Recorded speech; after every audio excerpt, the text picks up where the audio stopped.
ये बहुत अहम मसला है जो मैं भी पढ़ने लगा हूं। लड़की ने जुदाई के गम में खुदकुशी कर ली, गुनाहगार क्या बॉयफ्रेंड होगा? वो तो कह रहे हैं अली ने एक लड़की से वादा किया कि मैं तुमसे शादी, इसको जैद कर दें, जैद ने एक लड़की से वादा किया कि मैं तुमसे शादी करूंगा, बाद में जैद ने इस लड़की को छोड़ दिया, इस वजह से लड़की ने खुदकुशी कर ली। हमारे यहाँ जो फर्जी नाम है ना वो जैद इस्तेमाल होता है आमतौर पे, तो वो लड़की ने खुदकुशी कर ली। अब क्या इसकी जिम्मेदारी जैद पर आयद होगी या नहीं? भाई कोई जैद साहब बयान सुन रहे हो तो नाराज ना हो, ये आपके बारे में नहीं, वैसे ही एक नॉर्मली एक फर्जी नाम है जैद। हाफिज अली शान ने यह मसला पूछा है, तो अगर हम उसको यूं ही करते हैं, हाफिज अली शान ने अगर एक लड़की से वादा किया कि मैं तुमसे शादी करूंगा, तो फर्जी नाम शान ही कर लेते हैं फिलहाल। देखें ये जो है ना आजकल लड़के इस तरह के लड़कियों से वादे करते हैं। मैं एक दफ़ा, यानी 6-7 साल पुरानी बात है, कराची में औरंगी टाउन का एरिया है, मैं वहाँ गया किसी हॉस्पिटल में, हम अपने दोस्त के साथ, दोस्त की तबीयत ख़राब थी, इमरजेंसी में जाना पड़ा हमें। तो रात को मैंने बहुत सारे केसेस देखे कि लड़कियाँ आ रही हैं, खुद कोई ने ब्लीच पिया हुआ है, किसी ने जहर पिया हुआ है, किसी ने क्या पिया हुआ है, और ड्रिपें लग रही हैं। डॉक्टरों ने मुझे बताया कि ये रोज़ के केस हैं।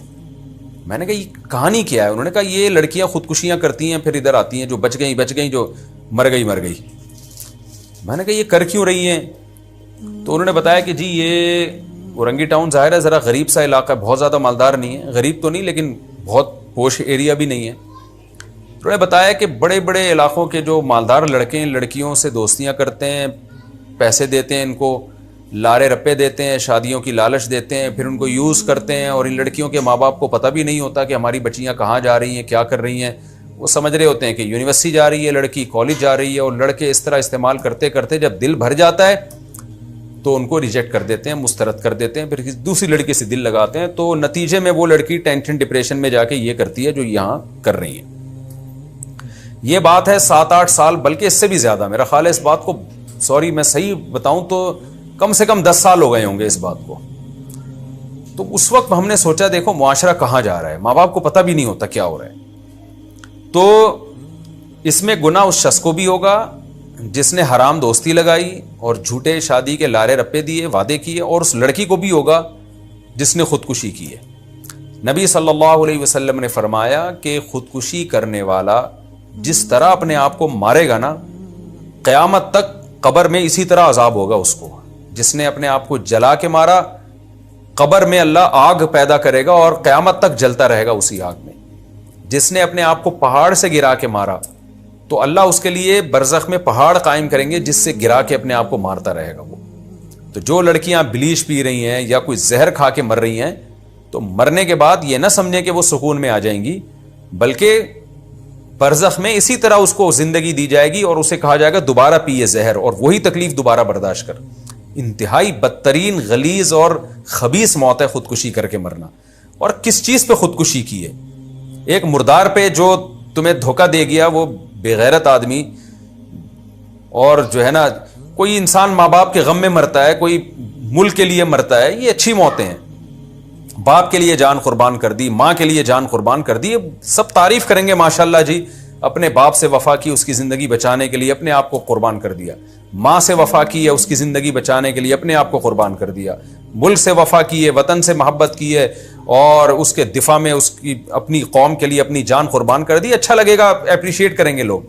ये क्या गंदी, पलीद और गलीज और खबीस मौत है कि एक लड़के का उस भंगी का, वो भंगी मैं कहूँगा उसको, जो जानी बन के लड़कियों से चस्के लेता है, घर बसाने के लिए तैयार नहीं होता, उस भंगी के पीछे आपने अपने आप को मार के हलाक कर दिया।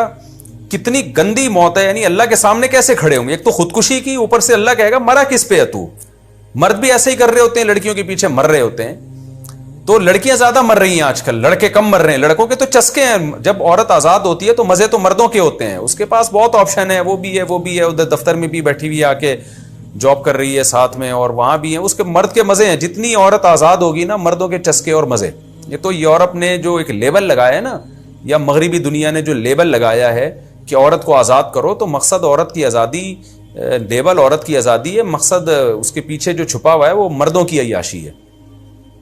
तो इसलिए ये कल्चर हमारा होता चला जा रहा है और इसमें लड़कियां मर रही हैं। को एजुकेशन सिस्टम है जिसके खिलाफ हम आवाज़ नहीं उठाते, हमारी गवर्नमेंट भी सो रही है, हमारी दीनी तंजीमें भी उसके खिलाफ नहीं बोलती। पूरी दुनिया में तो हो गया है, पाकिस्तान में भी हो गया है बहुत हद तक को एजुकेशन सिस्टम। लड़के लड़कियां बैठते हैं आपस में, गपशप होती है, मेल्स को फीमेल टीचर पढ़ा रही है, फीमेल को मेल पढ़ा रहा है, आपस में जो ब्रॉड माइंडेड बने हुए हैं बस बहुत ज़्यादा कि कुछ नहीं होता। ये हो रहा है ना, कुछ क्यों नहीं होता, इस दुनिया के सामने नहीं है जो कुछ हो रहा है। खुदकुशियाँ, आप जाओ ज़रा हॉस्पिटल बड़े बड़े जाके देखो कितने केसेस आ रहे हैं खुदकुशियों के।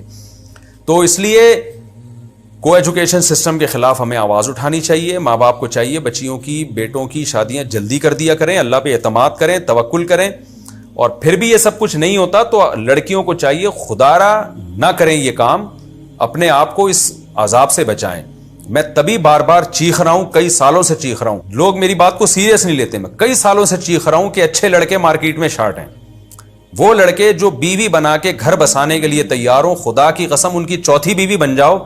और ये जो ठरकी किस्म के लड़के हैं ना, जो गर्लफ्रेंड रख के और उससे मोबाइल पे बातें और बैलेंस डलवा रहे हैं और घुमाने फिराने लेके जा रहे हैं और मोबाइल हदिये खरीद खरीद के गिफ्ट दे रहे हैं आपको, इन ठरकियों से जान छुड़ाओ अपनी, घर बसाओ अपना।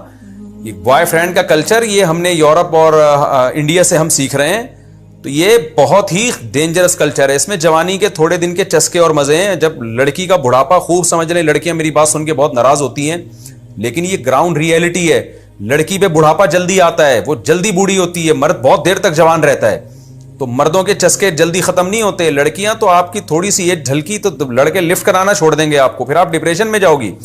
अगर आपने कम उम्री में शादी कर ली, घर बसा लिया, आपके बच्चे हो गए, तो उस घर में आपकी उम्र जितनी जितनी बढ़ेगी ना, आपकी वैल्यू बढ़ती चली जाएगी, कम नहीं होगी।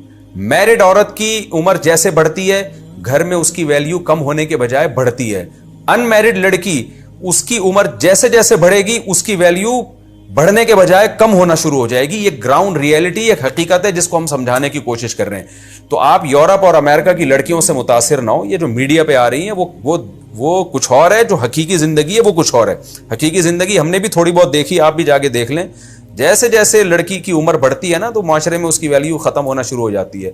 हमारे माशरे में देखो यार कि हमारी औरतें जैसे जैसे उम्र बढ़ती है, क्योंकि वो बच्चों की माँ है, उसका घर है, फैमिली है, तो वो उसकी वैल्यू कम होने के बजाय बढ़ती है। तो बुढ़ापे में तो दादी नानी बन के और बढ़ जाती है। कितना लोग रोते हैं दादियों के जनाजों पे, नानियों के जनाजों पे। उनकी एक वैल्यू है, उनसे दुआएं करवाते हैं, उनके पास बैठते हैं, उनसे दुआएं लेते हैं। माँ की क्या वैल्यू है, बहन भाभीियों की क्या वैल्यू है, पूरा एक हमारा कल्चर है। तो बस गर्लफ्रेंड बॉयफ्रेंड जो ये सिस्टम हम ले रहे हैं, और उसकी वजह से लड़कों का कम बेड़ा गर्क हो रहा है, लड़कियों का तो बिल्कुल ही बेड़ा गर्क हो गया है। तो मैं इसलिए लड़कियों से कहता हूं, अल्लाह का वास्ता, किसी इज्जतदार आदमी, शरीफ आदमी जो घर बसाने वाला हो, उसकी दूसरी तीसरी चौथी बीवी बन जाओ।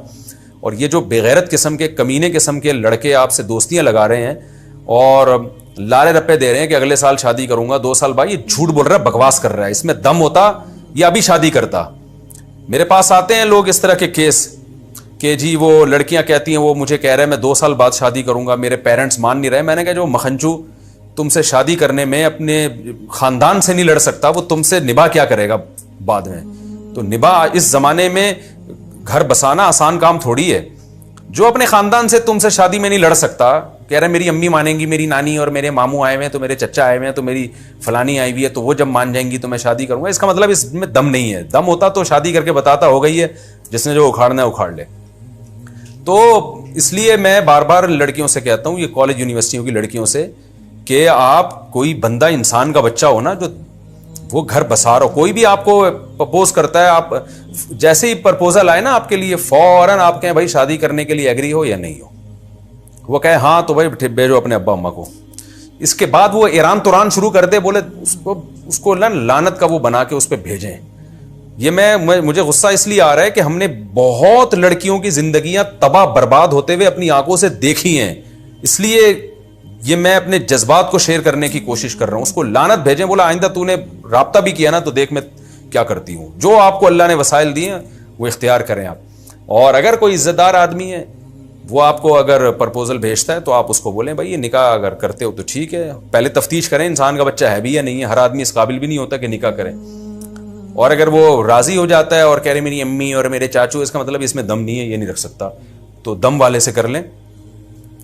वो ज़्यादा अच्छा घर बसा सकता है इंशाल्लाह, वरना वो सारी ज़िंदगी अपने ख़ानदान की भेंट ही चढ़ा देगा आपको। तो ये जो खुदकुशियाँ हो रही हैं ना, ये सवाल तो क्या पूछा था, हम किधर से किधर निकल लिए। ये पूछा था कि जी लड़की ने जुदाई के गम में खुदकुशी कर ली तो उस बॉयफ्रेंड को भी गुनाह मिलेगा? उसको तो गुनाह मिलेगा ही मिलेगा, लेकिन इसको भी कोई सवाब नहीं मिलने वाला, इसको ज़्यादा गुनाह मिलेगा।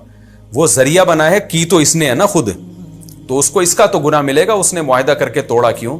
लेकिन इसको जो गुनाह मिलेगा वो कबीरा गुनाह, जो अपने आप को कत्ल करने का गुनाह, जो बहुत बड़ा गुनाह है, जिसके बाद तौबा का दरवाजा ही बंद हो जाता है। इंसान मरने से पहले तौबा करता है ना, या तो मरा। और खुदकुशी करने वाले की तो नबी ने नमाज जनाजा नहीं पढ़ाई है। तो इसलिए ये बहुत ही गंदी मौत है। अल्लाह हम सबको इस गलीज और खबीस और पलीद मौत से अल्लाह हम सब की हिफाजत करे।